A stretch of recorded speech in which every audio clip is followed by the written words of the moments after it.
Communique du Conseil des ministres du mercredi 12 mars 2025. Communique du Conseil des ministres du mercredi 12 mars 2025. Par ACTU 221 publié le 12 mars 2025 à 10h50. Facebook, Twitter, WhatsApp. Conseil des ministres du mercredi 12 mars 2025. Le chef de l'État, son Excellence, M. Bassirou Diomaye Diakhar Faye a présidé, ce mercredi 12 mars 2025, la réunion hebdomadaire du Conseil des ministres, au Palais de la République. À l'entame de sa communication, le président de la République a adressé ses condoléances les plus attristées au ministre des Finances et du Budget, suite au décès de M. Abdou Diouf, directeur général du budget, nommé le 22 janvier 2025 en Conseil des ministres. Abdou Diouf fut un brillant inspecteur du Trésor dont la compétence, le professionnalisme et le sens de l'État sont unanimement salués. Qu'Allah l'accueille dans son paradis éternel. Le chef de l'État est revenu sur les enseignements et recommandations de la Semaine nationale de la femme.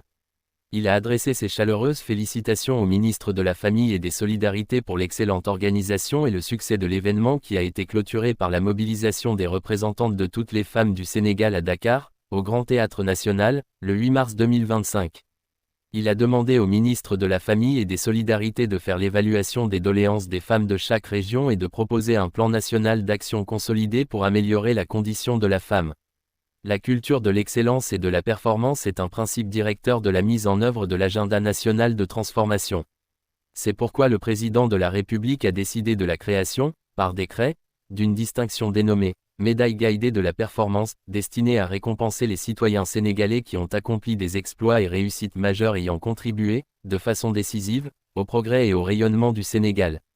Cette médaille sanctionne les performances réalisées dans les domaines académiques, de la santé, de la sécurité, de la défense, de la technologie, des arts, de la culture, des sports, de l'agriculture, de l'économie, de la diplomatie, de l'environnement, de l'innovation, de la résilience administrative, de l'initiative citoyenne à fort impact entre autres. Elle est décernée à toute personne de nationalité sénégalaise remplissant les conditions édictées et, à titre exceptionnel, à toute personne ayant joué un rôle majeur dans la réalisation de la performance. La transparence dans la gouvernance des ressources naturelles demeure une exigence prioritaire de l'État. Dans ce sillage, le chef de l'État a rappelé son attachement au bon fonctionnement du Comité national de l'initiative pour la transparence dans les industries extractives, ITIE Sénégal, et au renforcement permanent de ses moyens d'intervention dans le cadre de l'exécution de ses missions. Il a demandé au ministre des Finances et du Budget, au ministre de l'Énergie, du Pétrole et des Mines et au ministre de l'Environnement et de la Transition écologique, de prendre toutes les mesures requises, en relation avec ITIE Sénégal, en vue de satisfaire aux nouvelles exigences de la norme ITIE 2023 en perspective de la prochaine validation du Sénégal dont le démarrage est prévu en juillet 2025. Il a, en outre, indiqué au gouvernement, la nécessité d'accentuer la transparence dans la divulgation des données économiques et financières relatives à l'exploitation des ressources minières, pétrolières et gazières, et d'améliorer la mobilisation des recettes issues de l'exploitation du patrimoine minier et pétrolier. À ce titre, il a rappelé l'impératif d'actualiser le système de recouvrement des recettes collectées par l'État dans le cadre de l'exploitation des ressources minières et pétrolières et a insisté sur la nécessité d'assurer la publication régulière du registre des bénéficiaires effectifs ainsi que des audits des contrats miniers et pétroliers, des impôts, et des coûts finaux des entreprises. Le président de la République a souligné l'importance de veiller à la gestion optimale des impacts environnementaux et sociaux de l'exploitation minière et pétrolière sur le bien-être des populations. Il a, à ce sujet, demandé au ministre des Finances et du Budget, au ministre de l'Énergie, du Pétrole et des Mines et au ministre de l'Environnement et de la Transition écologique, en relation avec le ministre en charge des collectivités territoriales, de faire la situation, depuis leur création, des fonds miniers d'appui et de péréquation des collectivités territoriales, ainsi que du fonds de réhabilitation des sites miniers. Il a chargé les ministres impliqués de tenir, sous leur présidence effective, des revues sectorielles avec le Comité national ITIE afin de mieux préparer le processus de validation du Sénégal et d'informer les citoyens et l'ensemble des parties prenantes sur la gouvernance du secteur extractif. Il a, d'ailleurs, invité le ministre des Finances et du Budget à faire une communication mensuelle en Conseil des ministres sur la situation du fonds intergénérationnel et du fonds de stabilisation prévu par la loi portant répartition et encadrement de la gestion des recettes issues de l'exploitation des hydrocarbures. La vision Sénégal 2050 accorde une importance primordiale à l'accélération de l'industrialisation du pays à travers la restructuration et le développement de plusieurs filières prioritaires telles que la pétrochimie, les phosphates, l'horticulture et le tourisme. Il s'agit de bâtir une économie attractive et robuste orientée vers la valorisation endogène de nos potentialités et ressources naturelles et fortement créatrice d'emplois décents. Le chef de l'État a demandé au ministre en charge de l'économie et de l'industrie, en liaison avec l'APIX, d'évaluer les zones économiques spéciales et les agropoles créés, en termes d'entreprises installées, d'investissements et d'innovations technologiques réalisées, de facilités administratives, fiscales, foncières, accordées par l'État, d'emplois créés et de contributions à la promotion des exportations et au dynamisme des pôles territoires. Avec la montée en puissance soutenue de la politique d'industrialisation, le président de la République a, enfin, indiqué au Premier ministre la nécessité de veiller à la cohérence des interventions et à la mutualisation des moyens de l'Agence chargée de la promotion des investissements et des grands travaux, APIX, de l'Agence sénégalaise de promotion des exportations, ASEPEX, de l'Agence sénégalaise de promotion des sites industriels, APROSI, de l'Agence sénégalaise pour la propriété industrielle et l'innovation technologique, ASPIT, et du Programme national de développement des agropoles. Dans sa communication, le Premier ministre a fait part au Conseil de l'État d'avancement des travaux d'audit du foncier relatifs à des lotissements dans les régions de Dakar, Thiès et Saint-Louis. Il a rappelé l'exigence attachée à ces audits au regard des abus de notoires relevés et dénoncés depuis plusieurs années. À cet égard, sur les directives du président de la République, il a fait entreprendre simultanément des travaux d'analyse de la légalité et de la conformité des occupations au niveau du domaine public maritime, DPM, et de divers lotissements. Le Premier ministre a indiqué que les recommandations du rapport sur les occupations du domaine public maritime sont en cours de mise en œuvre. Concernant les lotissements des régions de Dakar, Thiès et Saint-Louis. Objet des travaux d'audit, le comité technique mis en place à cet effet a finalisé l'essentiel des rapports d'audit. Les mesures préconisées dans lesdits rapports portent sur l'annulation de tout ou partie des attributions de certains lotissements, de plans d'urbanisme de détail, PUD, et de morcellement, en raison du non-respect des procédures fixées par la réglementation en la matière. La suspension de l'instruction de demande de bail sur un site, dans l'attente de l'élaboration d'un plan d'aménagement concerté. Le maintien et la levée de la suspension de travaux, sous réserve de mesures de correction, de tout ou partie de certains lotissements, après un processus de contrôle individuel notamment des attributions multiples à une même personne, par la Direction générale de la surveillance et du contrôle de l'occupation des sols, DGSCOS. Le Premier ministre a demandé aux ministres concernés de prendre les dispositions appropriées en vue de la finalisation des travaux de contrôle individuel, dans les meilleurs délais. Par ailleurs, conformément aux directives du chef de l'État, le Premier ministre a insisté, dans le sillage des enseignements tirés de l'audit des finances publiques pour les gestions 2019 au mars 2024, sur l'obligation de garantir la fiabilité et la transparence des comptes de gestion des entités du secteur parapublic. Dans ce cadre, il a engagé les ministres à veiller au plein exercice des diligences liées à la tutelle de ces entités qui leur est dévolue, en particulier en perspective de la tenue des sessions d'approbation des comptes de l'exercice 2024 par les organes délibérants.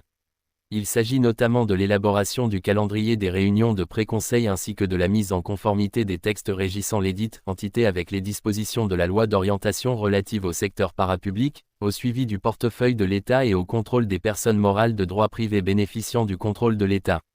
Au titre des communications des ministres, le ministre de l'Intégration africaine et des Affaires étrangères et le ministre de l'Intérieur et de la Sécurité publique ont fait une communication conjointe sur les dysfonctionnements du service des passeports ordinaires délivrés aux Sénégalais établis à l'étranger.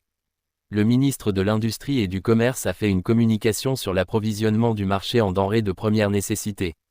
Le ministre de la Fonction publique et de la Réforme du service public a fait le point sur le suivi des orientations de la rencontre tripartite État-Patronat-Syndicat.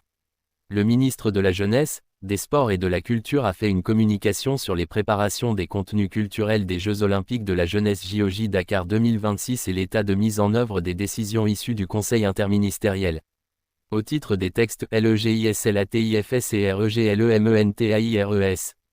Le Conseil a examiné et adopté le projet de loi portant création et fixant les règles d'organisation et de fonctionnement de l'Observatoire national des lieux de privation de liberté ONLPL. Le projet de décret portant création et fixant les règles d'organisation et de fonctionnement du Fonds de développement de la microfinance islamique FDMI. Au titre des mesures individuelles, le président de la République a pris les décisions suivantes, au titre de la primature. Le colonel Amadou Campbell Dieng est nommé directeur du service civique national à la primature, en remplacement du colonel Cheikhna Dieng, admis à faire valoir ses droits à une pension de retraite. Au titre du ministère des Finances et du Budget, M. Massamba Dieng, magistrat conseiller en service à la Cour des comptes, matricule de solde numéro 609 860 M, est nommé directeur général du budget au ministère des Finances et du Budget.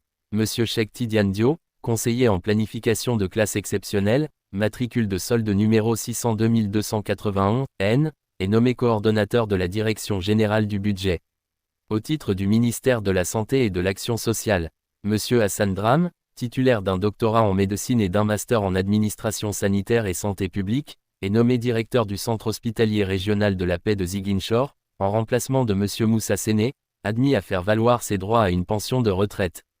M. Khalidou Sambali, titulaire d'un doctorat en médecine, précédemment chef du service d'orthopédie-traumatologie au centre hospitalier régional El Hadji Ibrahima Niasse de Kaolack, est nommé directeur de l'établissement public de santé de niveau 1 Youssou Mbergane Diop de Rufisque, en remplacement de M. Mamadou Ndiaye.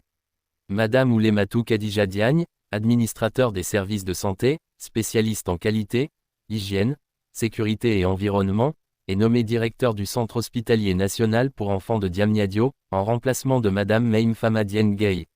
M. Babacar Fall, titulaire d'un doctorat en médecine et d'un master en management des établissements de santé, est nommé directeur du centre hospitalier régional de Fatick, en remplacement de M. Babacar Man. M. Gabriel Massen Senghor, titulaire d'un doctorat en médecine, précédemment médecin-chef du district sanitaire de Yeumbeul, est nommé directeur du centre hospitalier régional de Ziguinchor, en remplacement de M. Ndiam Diop.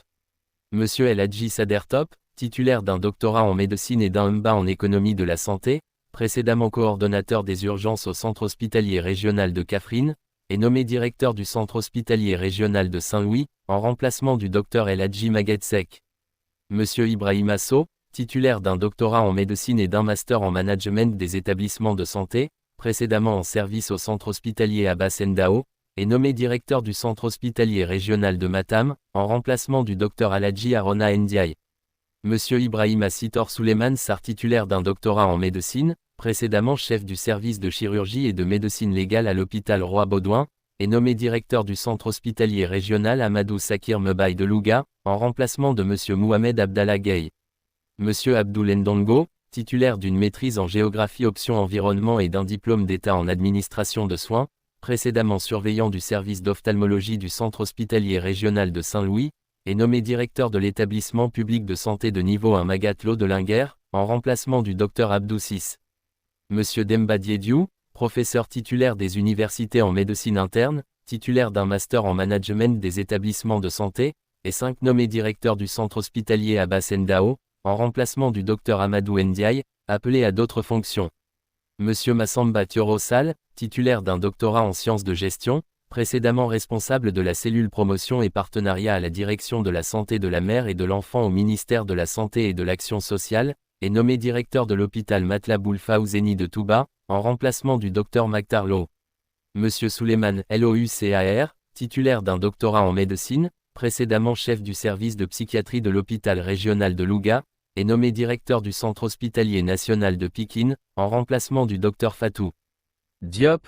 M. Youssou Mbargane Gueye, titulaire d'un doctorat en sciences de gestion et d'un master en sciences de gestion, précédemment responsable logistique à la direction des infrastructures, des équipements et de la maintenance au ministère de la Santé et de l'Action sociale, est nommé directeur du centre hospitalier régional Ahmad Dansoko de Kédougou, en remplacement du Dr El Hadji Amadou Dieng. Le ministre de la Formation professionnelle et technique, porte-parole du gouvernement Amadou Moustapha Niek Sarr article.